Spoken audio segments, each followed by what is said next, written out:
पावन श्रीमद् भागवत महापुराण के तृतीय स्कंध में हम प्रवेश कर रहे हैं। आपने बड़े भाव श्रद्धा से तृतीय स्कंध तक की कथा प्रवचन का लाभ प्राप्त किए। तृतीय स्कंध को सर्ग के नाम से हम सब जानते हैं।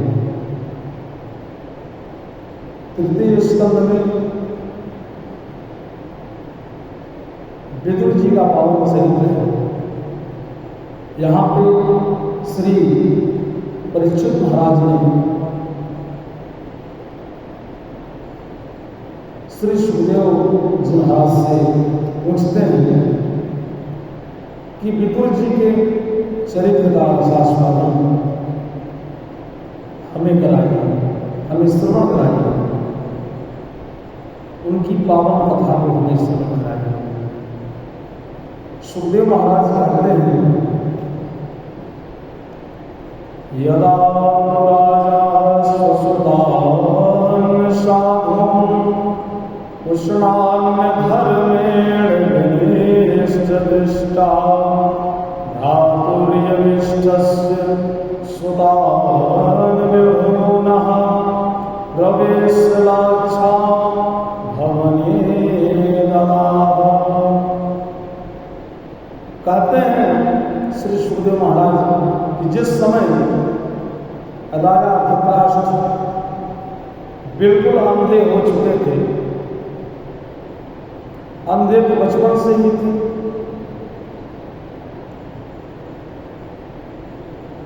अंधे तो बचपन से ही थे, लेकिन बाहर की आंखें तो पहले से ही टूटी थी। पर पुत्र के प्रेम में इतना मोह छा गया पहले कि भीतर की आंखें भी बंद हो गई। ज्ञान विराग नयन मुरगारी, ज्ञान विराग नयन उरगारी, ये ज्ञान वैराग्य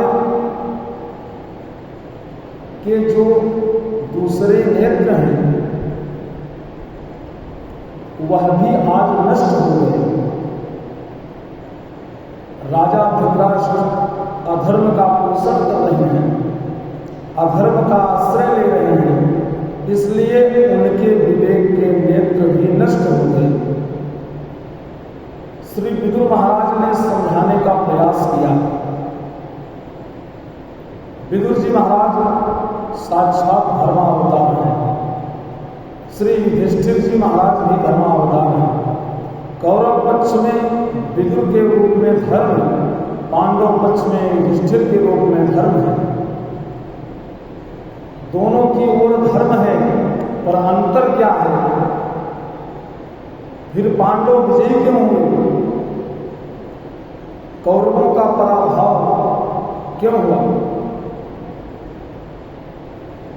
क्योंकि कौरवों के पक्ष में जो धर्म है प्यारे, उसकी विडंबना यह है कि कौरव जैसा चाहते हैं विदुर जी को वैसा करना पड़ेगा। विदुर जी धर्म का रास्ता दिखाते हैं, समझाते हैं, पर कोई मानने वाला नहीं, न चलने वाला। दुर्योधन आज सभी चाहते हैं कि विदुर हमारे अनुसार करें।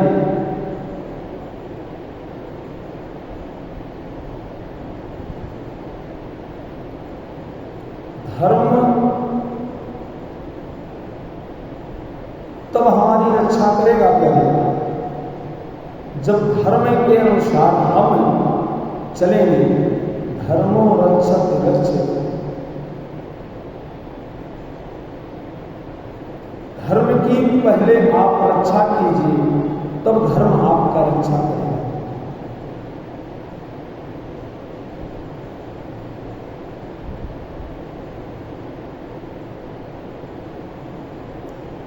माता जानकी पंचवटी में थी और साधु देश बनाकर रावण जब आया, भिक्षा मांगी तो किशोरी जी ने सोचा क्या किया जाए। मेरे देवर जी कहकर गए हैं कि ये निशाचरों की माया समझ में नहीं आती। माँ, यहाँ से बाहर मत निकलना, रेखा का उल्लंघन मत करना। और ये साधु कह रहा है कि मैं बंधी भिक्षा नहीं लूंगा, रेखा से बाहर आकर मुझे भिक्षा दो। यदि मैंने भिक्षा नहीं दी तो मेरा धर्म नष्ट हो जाएगा। गृहस्थ के घर से कोई भिक्षुक बिना कुछ लिए चला जाए, चलो मुझे तो अपने धर्म की रक्षा करनी चाहिए। और रेखा का उल्लंघन करके जैसे ही भिक्षा दी, रावण को हरण करने के लिए आया था, हरण करके ले गया। किसी ने किशोरी जी से शंका की, आपने तो धर्म की रक्षा की, अब आपकी रक्षा कौन करेगा? किशोरी जी ने समाधान दिया, जिस धर्म की मैंने रक्षा की है प्यारे, वही धर्म मेरी रक्षा करेगा।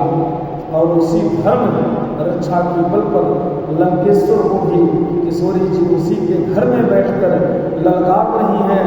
ये है धर्म रक्षा का बल। जिस रावण के बल से सारा जगत कांपता था, किशोरी जी उसे तिनका दिखाकर ललकार रही हैं, तेरी औकात मेरे सामने तिनके के समान है, क्योंकि मैंने अपने धर्म का पालन किया है।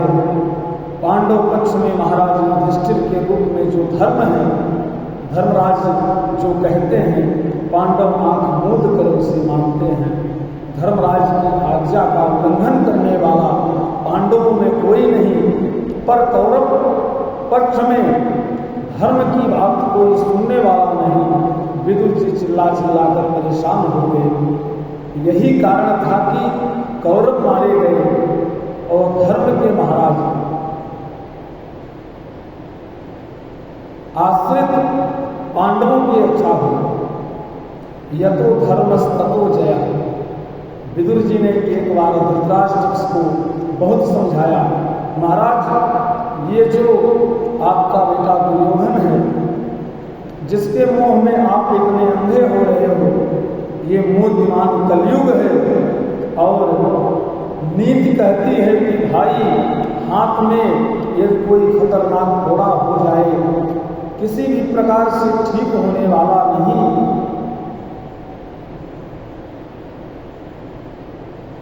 डॉक्टर साहब कहते हैं हाथ कटवा दो तो बच जाओगे। तो बुद्धिमान इसी में और बुद्धिमानी इसी बात में है।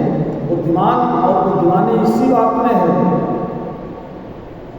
कि संपूर्ण शरीर की रक्षा के लिए एक अंग को काट दो।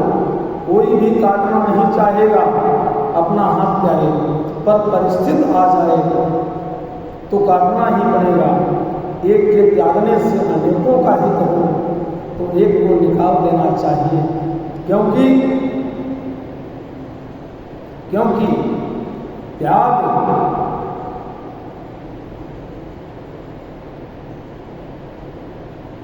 कर देने से अपना हित ही होगा,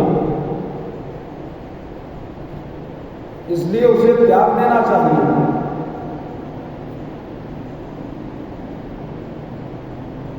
दुर्योधन यदि आपकी आज्ञा का उल्लंघन करता है और इसके कारण महाभारत का समर पैदा होता है तो निकाल दो इस दुर्योधन को।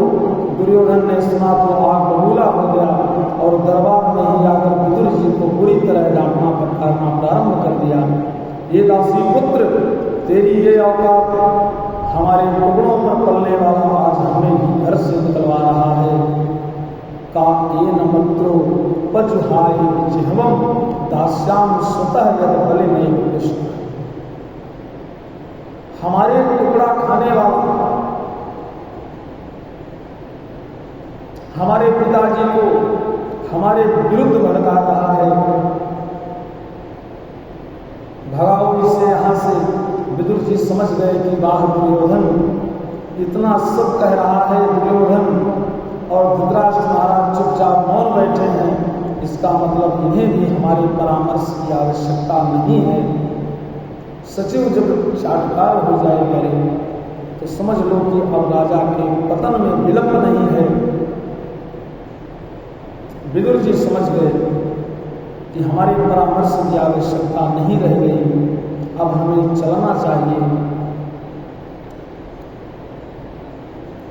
सचिव बहुत वैद्य तीन जो प्रिय बोले भय आस, राज धर्म तन दीन कर होई नहीं आस।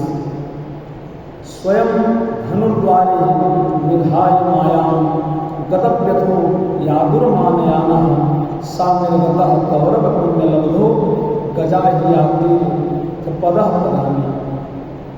श्री विदुर महाराज ने अपने धनुष बाण सब देहरी पर दरवाजे पर रख दिए। धनुष बाण क्यों दरवाजे पर रख दिए? इसलिए रख दिए कि यदि लेकर साथ में जाऊंगा तो कहीं कौरव ये न समझ बैठे कि शायद शत्रुओं से मिलने जा रहे हैं। इसलिए धनुष बाण दरवाजे पर रखकर कह दिया कि अब तो हम निष्पक्ष होकर जा रहे हैं। सुखदेव बाबा कहते हैं महाराज परिचित, ये केवल विदुर नहीं जा रहे हैं, निर्गतः कौरव पुण्य लब्धो, मानो आज कौरवों का समस्त पुण्य ही उन्हें छोड़कर जा रहा है। जब तक निशाचरों में राक्षसों में विभीषण जी लंका में रहे तब तक उन राक्षसों का हित रहा, और जैसे ही श्री विभीषण महाराज ने राक्षसों का परित्याग किया, विभीषण ने लंका को त्यागा कि निशाचर आयुहीन हो गए।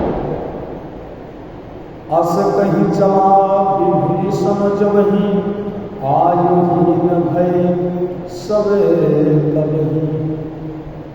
विदुर ने कौरवों का परित्याग किया पहले, तो आज कौरव भी पुण्यहीन हो गए। विदुर जी ने गृह त्याग किया और तीर्थ के लिए निकल पड़े। तीर्थाटन करते करते बहुत समय बाद यमुना के तट पर जा रहे थे कि अचानक उद्धव जी महाराज से भेंट हो गई। कहते हैं कालेन तावत मुनावेत्य तत्रोद्भवम भागवतम ददर्शः। भगवान के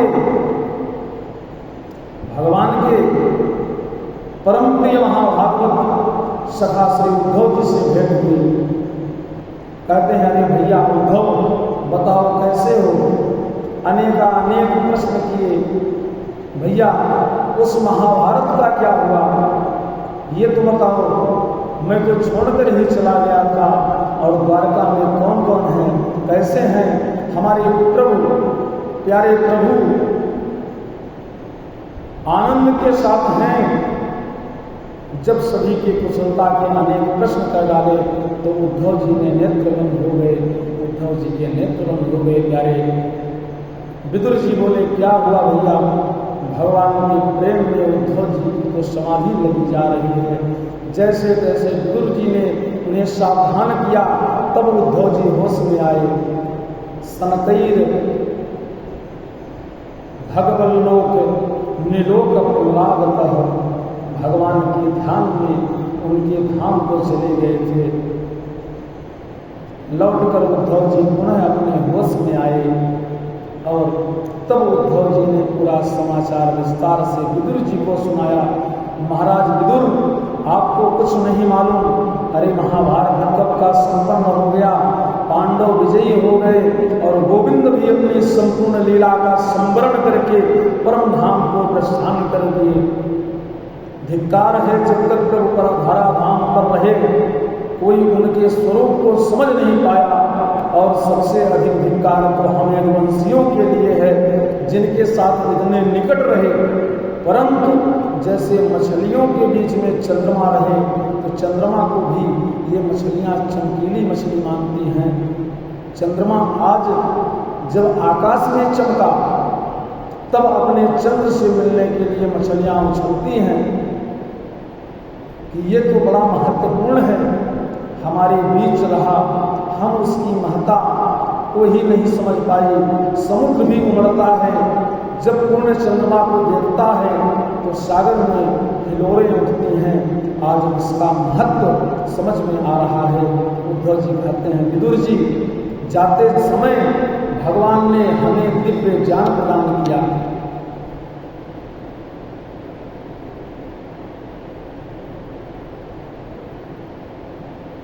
और हमसे कहा कि जब मैं हस्तिनापुर आया था तो विदुर विदुरानी ने कितना प्रीतिपूर्वक मेरा सम्मान स्वागत किया था, पर आज तक मैं विदुर जी को कुछ नहीं दे पाया, इसलिए मेरे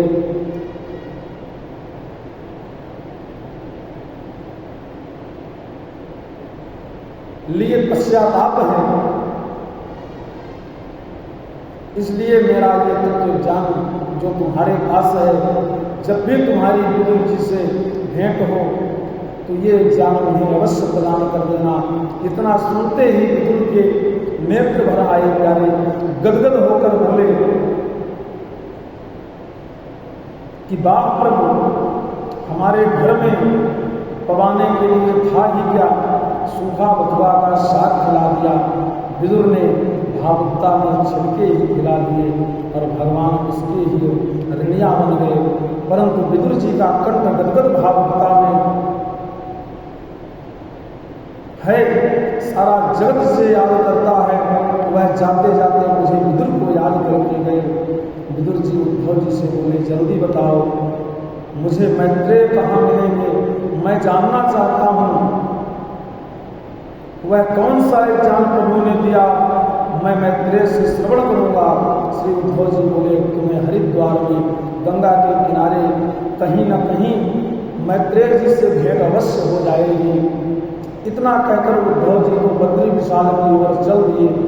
विदुर जी सीधे हरिद्वार पहुंचे। हरिद्वार गंगा तट के किनारे भ्रमण करते करते मैत्रेय मुनि से भेंट हो गई। जो मैत्रेय मुनि ने विदुर को देखा, उठकर खड़े हो गए और कहा, आओ विदुर जी महाराज, मैं तो कब से तुम्हारी राह देख रहा हूँ, क्योंकि बड़ा भारी दायित्व प्रभु मेरे कंधों पर डाल गए हैं। विदुर जी तुरंत आए, मैत्रेय मुनि से भेंट की और कहा कि भगवान, मैं अब आपके सामने अपने कुछ प्रश्न रखना चाहता हूँ, मेरी जिज्ञासा का समाधान करें। सुखाय कर्माणि करोति लोको न तै सुखम वान्य दुरारभं वा विन्देत भूयस्ततैव दुःखं यदत्र युक्तं भगवान् वरेण्यः। विदुर जी महाराज पूछते हैं, कृपा करके ये बताइए कि संसार का प्रत्येक प्राणी सुख होना चाहता है, ऐसा कोई नहीं जिसे सुख की लालसा न हो। कोई भोजन चाहता है, पर जरूरी नहीं कि सबको भोजन की इच्छा हो। कोई भोजन के नाम से भागता है। हर वस्तु कितनी प्रिय हो, कितनी भी अच्छी हो, पर किसी को अच्छी लगेगी, किसी को नहीं। कोई चाहेगा, कोई नहीं। पर ऐसा विश्व में कोई नहीं जो ये कहे कि मुझे सुख की इच्छा नहीं है। मानव मात्र सुखी होना चाहता है। सुखी होने के लिए दिन रात, सुखी होने के लिए दिन रात प्रयत्नशील है, मेहनत भी कर रहा है। हम जितनी भी भाग कर रहे हैं प्यारे, एक ही उद्देश्य से कि हम सुखी हो जाएं। पर हम देखते हैं कि जो सुखी होने का जितना प्रयत्न करता है, वह उतना ही दुखी दलदल में फंसा चला जाता है। सुखी कोई नहीं हो पाता। प्रश्न है कि ये जीव सुखी कैसे है।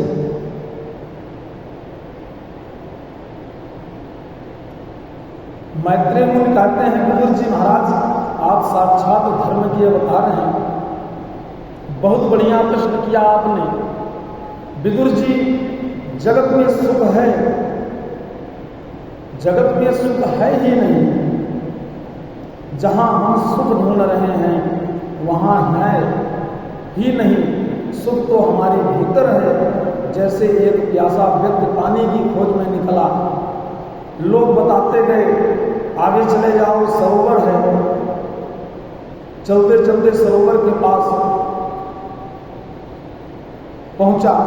सरोवर में पानी भी बहुत था, पर विडंबना ये कि उसमें काई जम गई। कभी कभी आपने स्थिर जल में काई जमते देखा होगा। इतनी काई की परत लग गई है, पानी दिखाई ही नहीं पड़ता, ढक गया पूरा जल। अब प्यासा चारों तरफ देखता है, पानी की तो कहीं बूंद नहीं दिखाई पड़ रही। दूर दूर तक दृष्टि घुमाई तो सरोवर के चारों तरफ रेगिस्तान था। सरोवर में पानी है पर काई से ढका है। रेगिस्तान पर दृष्टि डाली तो रेतीली भूमि पर उसे जल की तरंगे नजर आई। इसी को कहते हैं मृग मरीचिका अथवा मृग तृष्णा।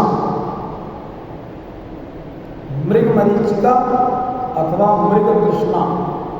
कभी कभी सड़क पर गाड़ी से चलते गर्मियों में देखिएगा, सूर्य की रश्मियों के पड़ने से ऐसा लगता है प्यारे कि जैसे जल सड़क पर पड़ा होगा, पर पानी एक बूंद भी नहीं होता, और दूर से देखो तो स्पष्ट जल ही नजर आएगा।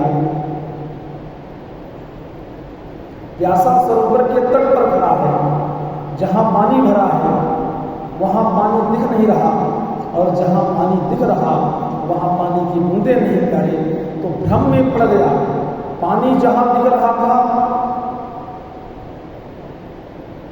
वहां दौड़ पड़ा तो रेगिस्तान में भटकता भटकता मर गया। पानी का तट छोड़कर रेगिस्तान में पानी पीने गया। यही हालत हम लोगों की है। भीतर हमारे प्रभु ने आनंद का सागर भर रखा है, पर उस आनंद के सागर में अज्ञानता की कई प्रकार की काई लगी है, इसलिए दिख नहीं रहा, समझ में नहीं आ रहा, और बाहर के विषयों में आनंद का भ्रम है। ईश्वर अंश जीव अविनाशी, चेतन अमल सहज सुख राशि। जीव जो सहज ही सुख राशि था, जिसके भीतर आनंद ही आनंद और सुख सब भरा हुआ था, पर अज्ञान की परत के कारण दिखा नहीं। बाहर के विषयों में सुख का भ्रम हो गया।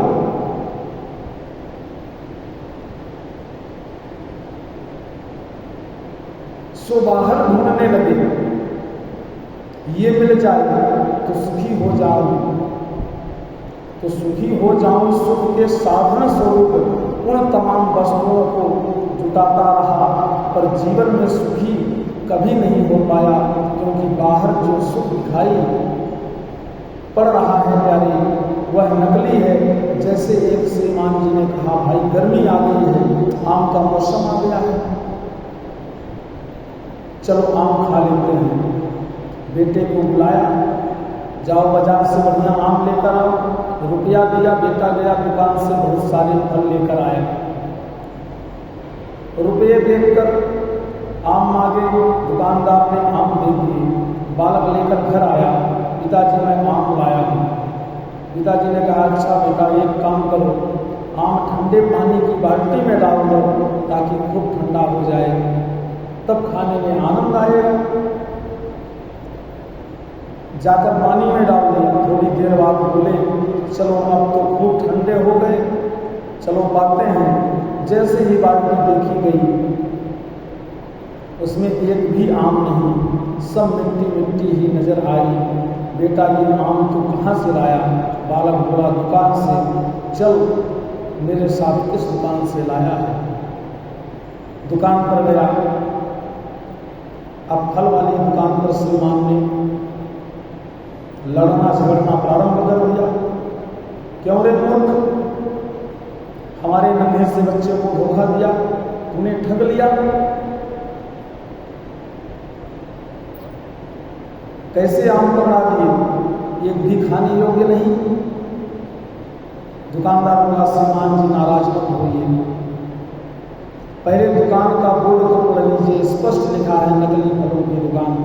मेरे यहाँ फल बेचे जाते हैं पर दिखावटी सजाने के लिए, लोग खरीद के ले जाते हैं घरों में, खाने के लिए नहीं।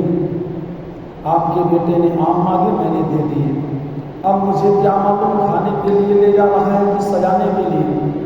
गलती तुम्हारी है, तुमने बोर्ड क्यों नहीं पढ़ा।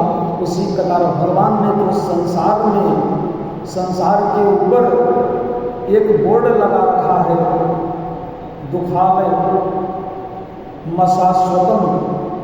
ये संसार दुख का घर है प्यारे। दुखालय में एक ही दुख थोड़े ही होता है, अनेक प्रकार के दुख। कोई तन दुखी, कोई मन दुखी, कोई धन बिन रहे उदास, थोड़े थोड़े सब दुखी, सुखी राम के दास। इस दुखालय में सब दुखी हैं। अब तुम भोजनालय में जाकर भंडारी जी से कहो कि हमें लव सिद्धांत कौमुदी पढ़ना है, वह कहाँ से देंगे। पुस्तकालय में जाकर कहो कि हमें भोजन दे दीजिए, वहां कहाँ से प्राप्त होगा।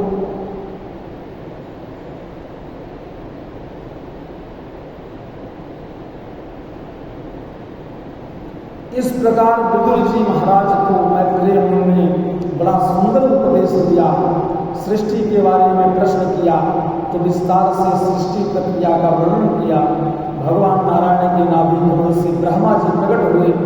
ब्रह्मा जी ने सृष्टि की इच्छा प्रकट की तो भगवान के ज्ञान को आत्मसात करके सबसे पहले ब्रह्मा जी ने अपने संकल्प से सृष्टि में 4 कुमारों को जन्म दिया, जिनका नाम सनक, सनंदन, सनातन और सनत कुमार है।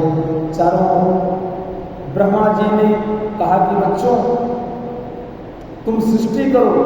चारों ने कहा हम बिल्कुल चक्कर में नहीं पड़ेंगे, हम तो केवल हरि का भजन करेंगे। ब्रह्मा जी क्रोध में आ गए कि हमारे पुत्र हमारी आज्ञा का पालन नहीं कर रहे। इतना क्रोध आया कि उनका क्रोध ही भक्ति का भेदन करके भगवान रुद्र शंकर के रूप में प्रकट हो गया। बोले शंकर भगवान की जय। शिव जी को देखकर ब्रह्मा जी ने कहा अरे भाई तुम्हारा नाम रुद्र होगा और काम तुम्हारा यही है कि तुम सृष्टि का विस्तार करने में हमें सहयोग दो। तो भोले बाबा ने भूत प्रेत डाकनी पिशाचनी आज सृष्टि प्रारंभ कर दी। ब्रह्मा जी बोले बस करो महाराज, इतनी खतरनाक सृष्टि हमें नहीं करवानी, आप तो बैठकर भजन करो। भोले बाबा भजन में बैठ गए।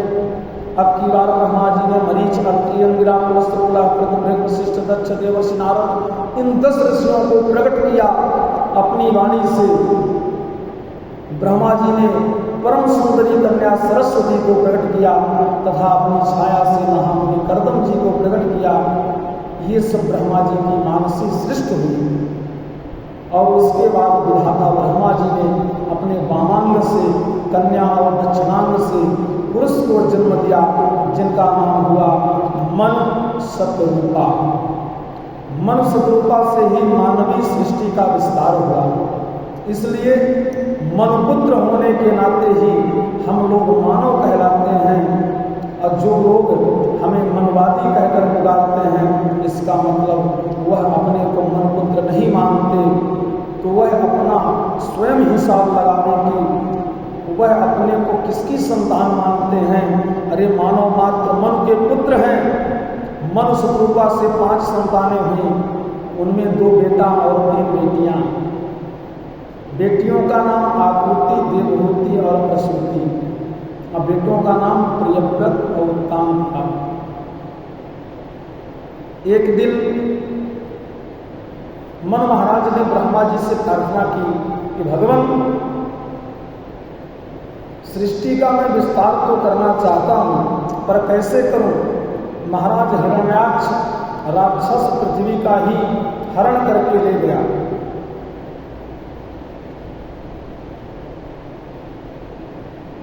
पृथ्वी का ही हरण करके ले गया।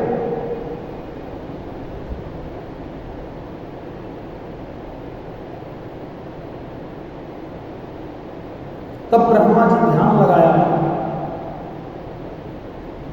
ध्यान लगाते ही उन्हें बड़ी तेज छींक आई। छींकते ही उनकी नासिका रंध्र से भगवान का 12 रूप में प्राकट्य हो गया। देखते देखते 12 भगवान का पर्वताकार देह ही हो गया। देवताओं ने स्तवन किया, हिरण्याक्ष का वध करके भगवान ने पृथ्वी का उद्धार किया। बोले 12 भगवान की जय। विदुर जी ने मैत्रेय जी से पूछा कि भगवान कृपा करके ये तो बतलाइए कि ये हिरण्याक्ष कौन था? ये हिरण्याक्ष कौन था जो धरती को ही उठाकर ले गया? ये किसका बेटा था? मैत्रेय मुनि कहते हैं, विदुर जी महामुनि कश्यप जी को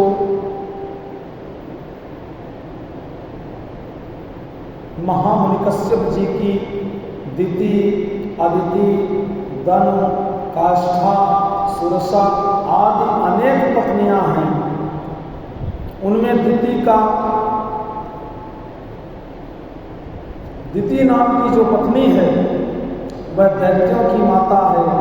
एक बार कश्यप जी सूर्यास्त के समय संध्या वंदन आदि अपना नित्य कर्म कर रहे थे कि सूर्यास्त के समय देवी दिति ने उनके पास आकर रथ याचना की। कश्यप जी ने कहा, देखो देवी, ऐसा घोर तमा बेला, ये शाम का समय है और भगवान शंकर अपने गणों के साथ इस समय संसार में विचरण करते हैं। इसलिए भोले बाबा की पूजा सायंकाल के समय अधिक पुण्यदायिनी मानी गई है। तो भगवान शिव इस समय परिभ्रमण करते हैं।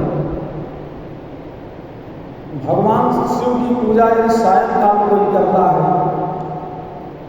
उसे अभीष्ट फल की प्राप्ति होती है।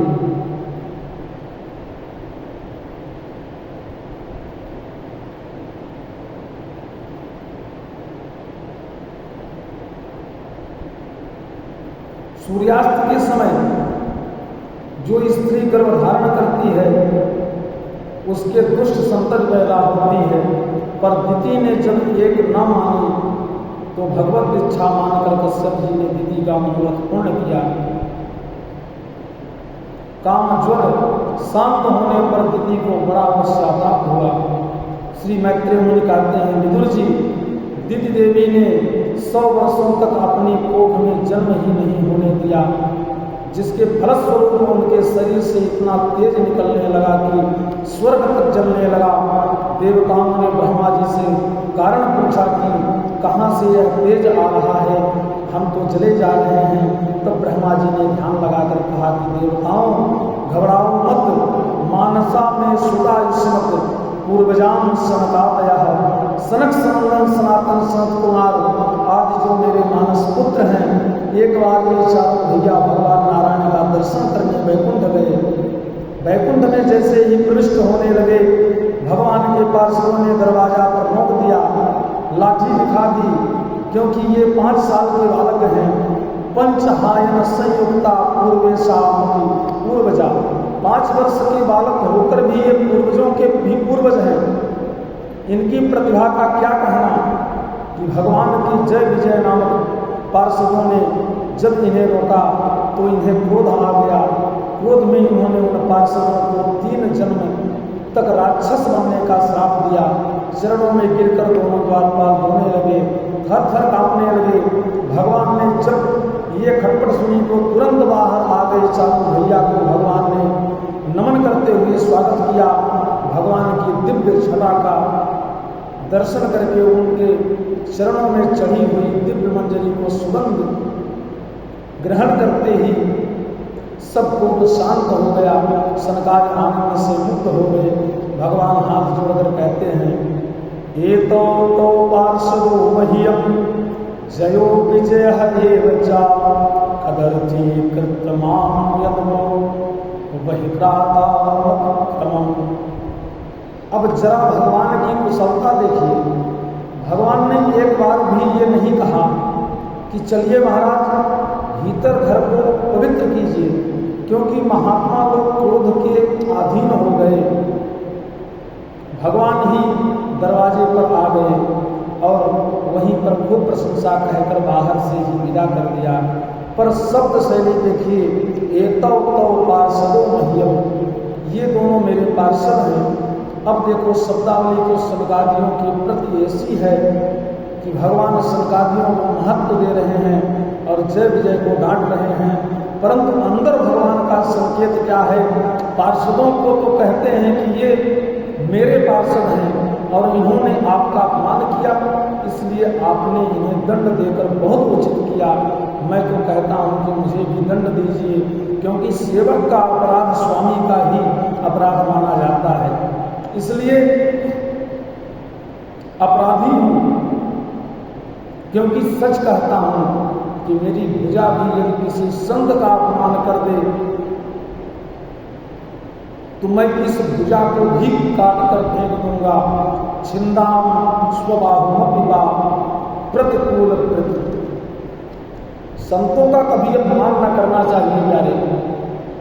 संत क्यों, कैसे क्यों न हो, संतों का अपमान कभी नहीं करना चाहिए।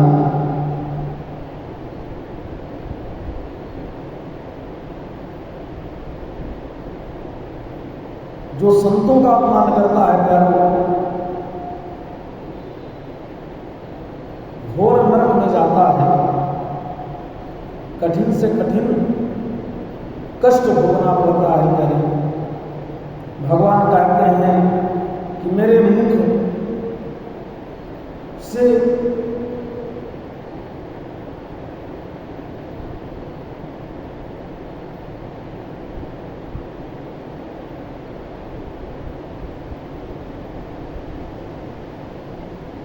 ब्राह्मणोस मुखमासीद बाहु राजन्य, ब्राह्मणोस मुखमासीद मुखाग्निर्जायते। भगवान कहते हैं कि मेरे दो मुख हैं, मेरे दो मुख हैं, ब्राह्मण और अग्नि, वेद भगवान कहते हैं। और दूसरी ओर भगवान के मुख से अग्नि का जन्म हुआ और भगवान के मुख से ब्राह्मणों का जन्म हुआ। ये दोनों ही भगवान के मुख हैं और भगवान कहते हैं कि इन दोनों में यदि तुलनात्मक रूप से पूछा जाए कि किस मुख से आप ज्यादा पाते हैं, वैसे तो दोनों मुख से भगवान को पवाया जाता है। अग्नि में स्वाहा, ब्राह्मणों के मुख में आहा करके ब्राह्मण पाते हैं तो डकार लेके गदगद हो जाते हैं और रबड़ी मांग हुआ हो तो प्यारे कहना ही क्या, अंतर आत्मा प्रसन्न हो जाती है।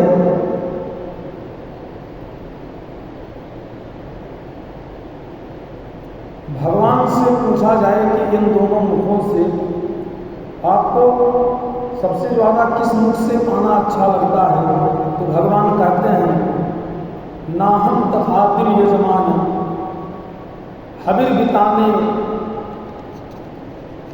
तो भगवान कहते हैं वैसे तो ये दोनों मुख मेरे हैं, परंतु दोनों में कितना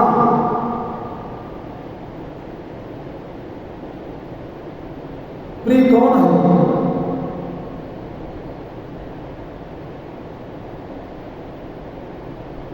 किससे मैं तृप्त होता हूं, भगवान कह रहे हैं। परंतु दोनों में जितना कि ब्राह्मण मुख से पाकर मैं तृप्त होता हूं, इतना अग्नि के स्वाहाकार से प्रसन्न नहीं होता। स्पष्ट भगवान ने कह दिया श्रीमद् भागवत में, घी से लबलबाया हुआ मालपुआ जो ब्राह्मण के मुख में जाता है प्यारे, उसकी तृप्ति को देखकर भगवान गदगद हो जाते हैं। वह मेरा प्रत्यक्ष मुख है। बड़ी प्रशंसा भगवान ने यहाँ पर ब्राह्मणों की कर डाली और संकादियों को सम्मान पूर्वक नमन करके विदा किया। संकादियों के साप से वे ही भगवान के पार्षद जय और विजय आज दिति माँ के गर्भ में आ चुके हैं। ये सारा रहस्य ब्रह्मा जी ने देवताओं को बताते हुए कहा, आप लोग घबराइएगा नहीं, भगवान नारायण की कृपा होगी वही कृपा करेंगे, समय आने पर उनका उद्धार करेंगे, बाकी उनका सामना और कोई नहीं करने वाला। देवता बेचारे काल प्रतीक्षा करने लगे।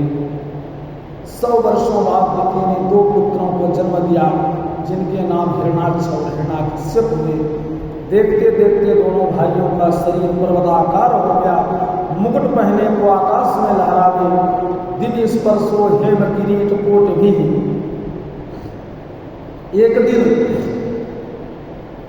एक दिन हिरणाक्ष अपने बड़े भाई हिरण्याकश्यप से बोला, भैया बल पराक्रम तो बहुत मिला है, पर आज तक कोई लड़ने वाला नहीं मिला, इसलिए हम दिग्विजय करने जाते हैं।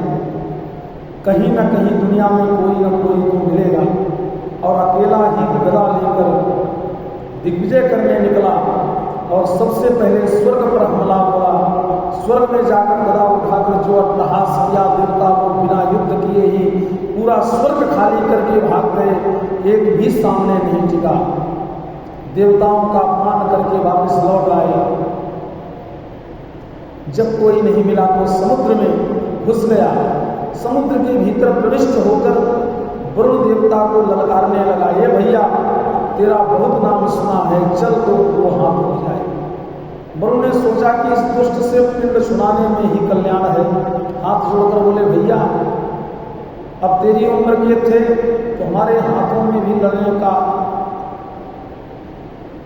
साहस था, हाथों में खुजली होती थी, पर अब हम बुढ़े हो गए, आशीर्वाद देते हैं, भगवान से प्रार्थना करते हैं तुम्हारी इच्छा जल्दी पूरी करें। और यूं कह सुनकर वरुण जी ने पिंड सुनाया, उन्हें भी अपमानित करके हिरणाक्ष लौट आया। अचानक रास्ते में देवर्षि नारद से भेंट हो गई, सो पकड़ लिया, ये बाबा ये क्या नारायण नारायण रट रहा है?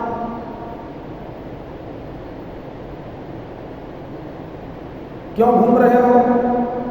कुछ लड़ना भिड़ना भी आता है? नारद जी बोले, नाना भैया लड़ना भिड़ना तो कुछ नहीं आता, पर लड़ाना भिड़ाना खूब आता है।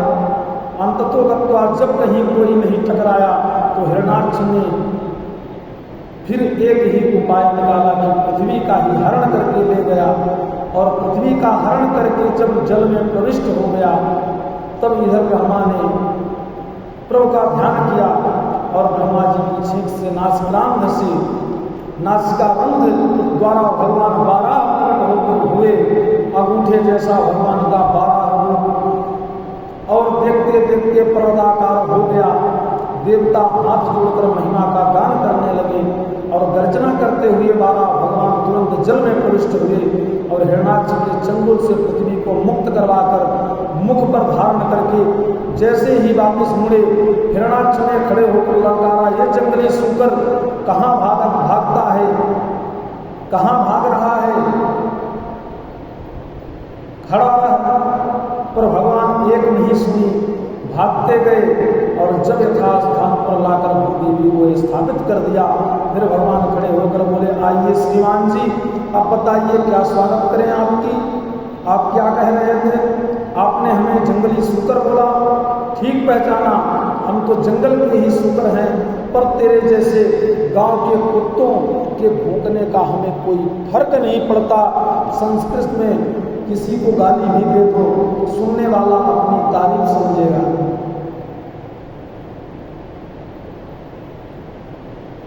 तुमने ठीक पहचाना कि हम वनगोचर हैं, सत्यम वयम भो वनगोचरा मृगा युष्माद विधान मृगे ग्राम सिद्धान। पर तेरे जैसे गांव के कुत्तों का कोई हमें भौंकने से फर्क नहीं पड़ता। तब तो लाल पीला हो गया। हिरणाक्ष गदा घुमाकर भगवान पर प्रहार किया, उसके प्रहार से भगवान की गदा हाथ से छूट गई।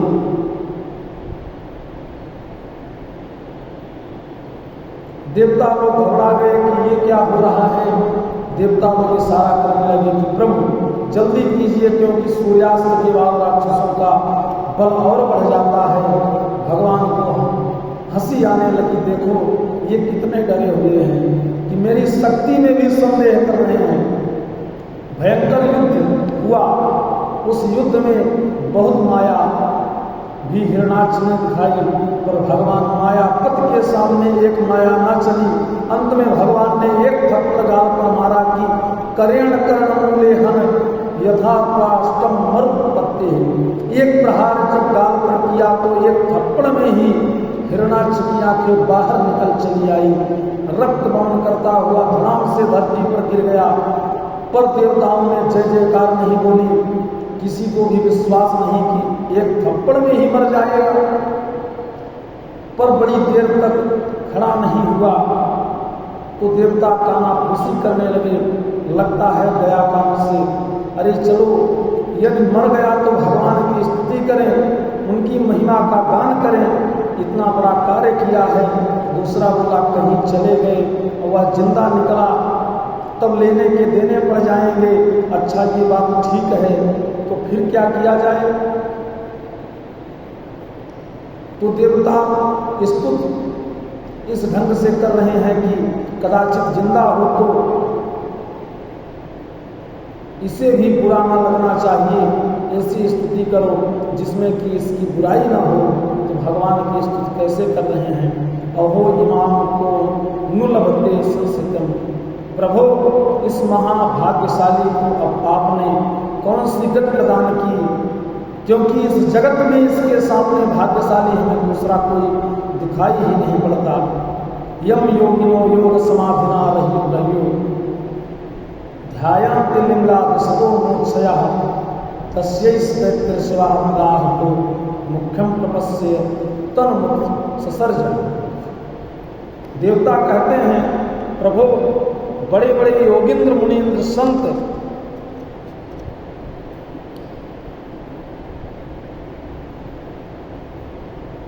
निरंतर योग अभ्यास करते हैं, तब कहीं जाकर समाधि में एक झलक आपकी मिल पाती है। कितना साधना करने के बाद वह दिव्य दर्शन आपका प्राप्त होता है।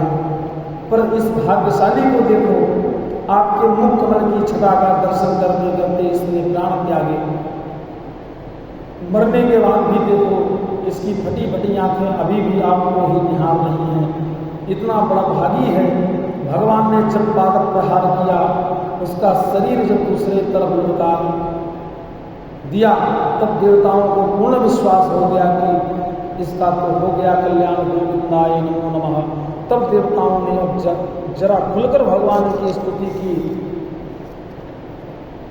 नमो नमस्ते खिलयजतन्तवे स्थितो गृहीता मनसमूर्तये दिष्टाहतोऽयं जगदानन्दो दस्वात्पादां भक्त्या वही संवृत्ताः। देवता कहते हैं, हे प्रभु, हम आपके श्री चरणों में बारंबार प्रणाम करते हैं। बड़े सौभाग्य की बात है जो इस दुष्ट का आपने दमन कर दिया। इसके डर के मारे हम अपना घर द्वार छोड़कर गिर कंदराओं में भागते फिर रहे थे, अतः इसे मारकर आपने हम देवताओं पर बड़ा भारी अनुग्रह किया। आपकी जय हो, खूब प्रशंसा की। देवताओं बड़े होशियार हैं, किसी मामले में जोखिम नहीं लेते हैं। भगवान को प्रणाम किया, प्रभु अंतर्ध्यान हो गए। अब पृथ्वी पर सृष्टि का विस्तार मन महाराज के द्वारा हुआ। मन महाराज के द्वारा पृथ्वी पर सृष्टि का विस्तार हुआ। प्यारे